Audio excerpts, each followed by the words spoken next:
जय हिंद मेरे प्यारे साथियों। इस वीडियो में बात करने वाले हैं सीआरपीएफ हेड कांस्टेबल मिनिस्ट्रियल की नई भर्ती के बारे में। और इस वीडियो में मैं आप सभी को बताने वाला हूं इसके कंप्लीट सिलेबस के बारे में। आप सभी को बता दें कि सुप्रीम कोर्ट के आदेश अनुसार संभावित अक्टूबर में आपकी ये भर्ती आ सकती है, तो आप सभी के लिए जरूरी हो जाता है कि आप इसके कंप्लीट सिलेबस के बारे में जान लें कि कितने इसमें पेपर होते हैं और इसमें सब्जेक्ट कौन से होते हैं, नंबर ऑफ क्वेश्चन कितने आते हैं, सेक्शन क्या होता है और इसमें डिस्क्रिप्टिव पेपर का क्या रोल रहता है और मेरिट कैसे बनती है, पेपर का लेवल क्या होता है। ये पूरी चीजें इस वीडियो में आप सभी के साथ डिस्कस करेंगे और पूरी चीजें डिटेल में आप सभी को बताएंगे।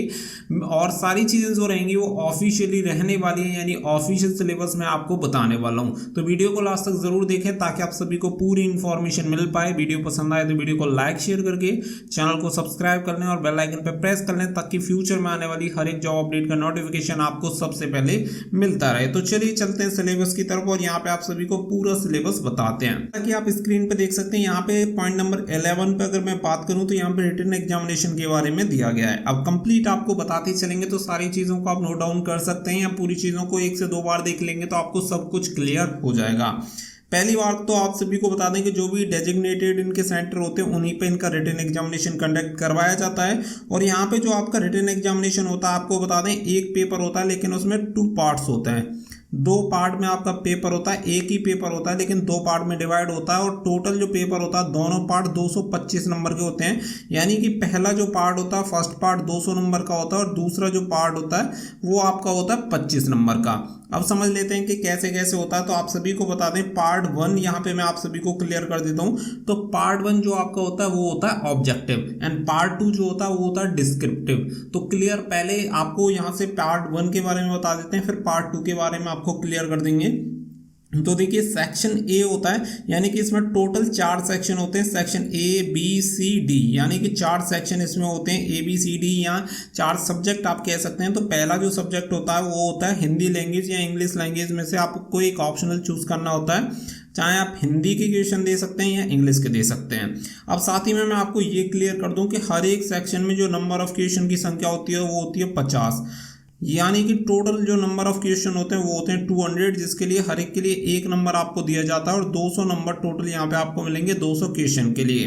कोई भी नेगेटिव मार्किंग यहाँ पे नहीं रहती, यानी कि नेगेटिव मार्किंग यहाँ पे नहीं है, ये चीज़ आपको क्लियर रहनी चाहिए। अब यहाँ पे आप एक चूज कर सकते हैं, 50 क्वेश्चन एक दे सकते हैं। दूसरा जो सेक्शन होता है वो होता है जनरल इंटेलिजेंस यानी कि रीजनिंग, ठीक है। रीजनिंग के भी आपके 50 क्वेश्चन होते हैं। इसके अलावा आ जाता है न्यूमेरिकल एप्टीट्यूड यानी मैथमेटिक्स, तो इसके भी 50 क्वेश्चन आपके होते हैं। और नंबर डी पे आता है सेक्शन डी आपका क्लैरिकल एप्टीट्यूड, इसके भी 50 क्वेश्चन होते हैं। इसी में आपको बता दूं कि कुछ कंप्यूटर के क्वेश्चन वो आपके लिए डाल देगा एंड कुछ आपके लिए करंट अफेयर्स के भी क्वेश्चन यहाँ पे ऐड कर देगा। तो इस तरीके से ये टोटल जो 4 सेक्शन आपके होते हैं, नंबर ऑफ क्वेश्चन मैंने आपको क्लियर कर दिया कि 200 के लिए 200 मार्क्स आपको दिए जाते हैं। यानी कि पार्ट 1 यहाँ पे आपका क्लियर हो गया। फिर इसके बाद जो बात आती है वो आती है पार्ट 2 की, जो कि आपका डिस्क्रिप्टिव पेपर होता है और ये लिखित आपका पेपर होता है। इसमें आपको लिखना होता है। पहला जो पार्ट 1 था जिसमें 4 सेक्शन थे वो पूरा ऑब्जेक्टिव था, यानी कि ऑप्शन आपको उसमें मिलते हैं जैसे कि ए बी और सी और डी, इसमें से एक सही पे आपको लगाना होता है। लेकिन आपका ये जो पेपर होता है इसमें आपको लिखना होता है। अब मैं बात करूं कि ये लिखने की जो प्रोसेस होता है वो इंग्लिश और हिंदी दोनों में आपको ऑप्शन दिया जाता है। आप इंग्लिश चूज कर सकते हैं या हिंदी, जैसे भी आप जिस भाषा में लिखना चाहें उस भाषा में आप लिख सकते हैं। अब लिखने की बात आती है कि इसमें लिखना क्या होता है, तो चलिए आपको पहले ये क्लियर कर देते हैं कि ये जो पेपर होता है वो होता है टोटल 25 मार्क्स का, ठीक है। 25 मार्क्स का ये रहेगा। पहला पेपर था 200 मार्क्स का, दूसरा पेपर हो गया 25 मार्क्स का, टोटल मिला के 225 मार्क्स हो जाते हैं। और इसी पे आपकी फाइनल मेरिट लिस्ट जो बनती है, फाइनल मेरिट लिस्ट इसी पे आपकी बनती है। अब आता है कि यहाँ पे सेकंड जो पेपर होता है डिस्क्रिप्टिव, इसमें पहला तो होता है ऐसे राइटिंग यानी कि एक निबंध आपको लिखना होता है जिसके लिए 15 नंबर आपको दिए जाते हैं। अब आता है लेटर राइटिंग, तो एक लेटर आपको लिखना होता है जिसके लिए 10 नंबर दिए जाते हैं। तो इस तरीके से टोटल आपके 25 नंबर यहाँ पे हो जाते हैं। अब यहाँ पे भी क्लासिफिकेशन किया गया है कि किसके लिए क्या नंबर दिए जाएंगे। जैसे कि कंटेंट के लिए 5 नंबर आपको दिए जाएंगे, रिलीवेंसी के लिए 5 नंबर दिए जाएंगे, एक्यूरेसी के लिए 5 नंबर दिए जाएंगे। तो हर एक के लिए नंबर डिवाइड किए गए हैं। अब यहाँ पे जैसे देखेंगे तो फॉर्मेट के लिए 3 नंबर, कंटेंट के लिए 4 4 नंबर एंड एक्यूरेसी के लिए 3 नंबर। तो इस तरीके से टोटल आपको 10 नंबर दिए जाते हैं। तो ये आपका क्लियर हो गया कि यहाँ पे हिंदी और इंग्लिश दोनों में से किसी में भी आप अटेम्प्ट कर सकते हैं, इसके लिए कोई दिक्कत नहीं है। और साथ ही में टोटल आपकी जो फाइनल मेरिट लिस्ट बनेगी वो 225 मार्क्स में से आपकी बनती है। अब यहाँ पे आप देख सकते हैं नोट में आपको दिया गया है कि यहाँ पे जो रहेगा एक ही पेपर रहेगा जिसके 2 पार्ट रहेंगे। 2.5 घंटे का आपका पेपर होता है, टोटल 2.5 घंटे का पेपर रहेगा। 2 ड्यूरेशन में आपको ये पेपर मिल जाता है। पहला जो आपका पेपर है पार्ट 1, जिसमें सेक्शन ए से लेकर डी तक जो रहेगा ऑब्जेक्टिव पार्ट जो रहेगा, इसमें मल्टीपल टाइप के क्वेश्चन मिलेंगे और हर एक सेक्शन में 50 क्वेश्चन आपको मिलेंगे, जिसके लिए हर एक के लिए 1 नंबर आपको दिया जाएगा।